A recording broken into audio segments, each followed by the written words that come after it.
Hello everybody. Less than 7 weeks into 2020 and there is so much to talk about already. We'll start with the most recent events. So at the beginning of this week, Jerome Powell has been speaking to lawmakers, as he usually does at some point during the month.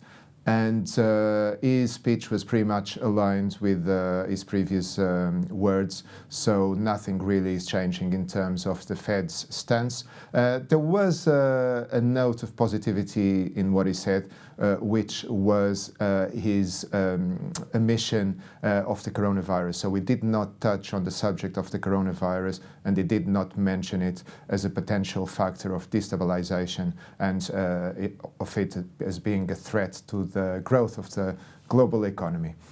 Elsewhere, we've had very poor industrial data coming out from the Eurozone early on Thursday, early today.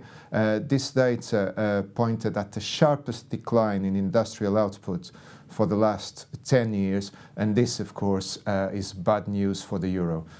So there may be some trouble ahead for the Eurozone, with its main economy, especially Germany, experiencing a decline in industrial output. So this is bad news.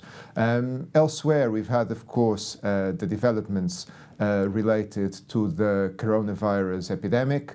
So China announced a new method that they will be using to diagnose the disease.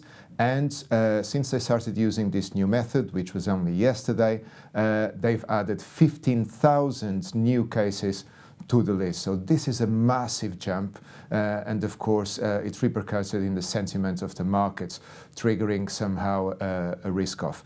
But how are the markets doing in view of these latest developments? So the markets just keep going, business as usual. Let's hope that it's not like the orchestra of the Titanic that kept playing on deck as the ship was sinking.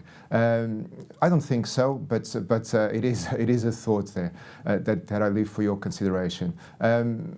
Yesterday the S&P reached new all-time highs, other indices everywhere as well. It seems that like there is nothing that has the potential or is able to derail the positive sentiment of the markets, the positive sentiment of investors. Why is this? This is because the underlying conditions that have allowed for the bull market that has lasted for the last 10 years to flourish are still in place. So there's very low inflation everywhere. There is small growth, but there is growth. There is high employment, almost full employment in the US, and even elsewhere employment is doing well in the UK, in Europe as well.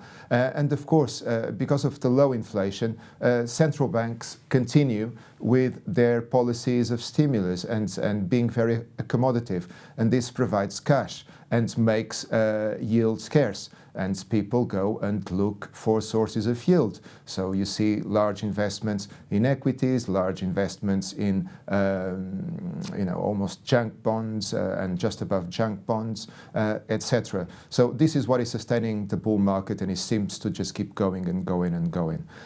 However, as many people have said recently, this type of sentiment can fall prey to a black swan event. And could coronavirus be this event? I think we are starting to see increasing chances that this epidemic will go global.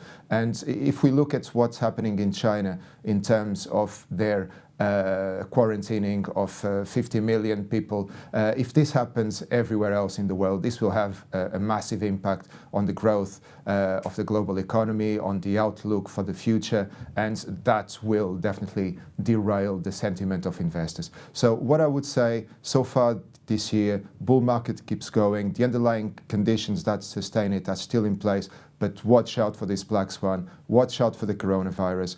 If the worst expectations are confirmed, then we could be looking at an impact on the market. This is all for this week. Thank you very much for watching.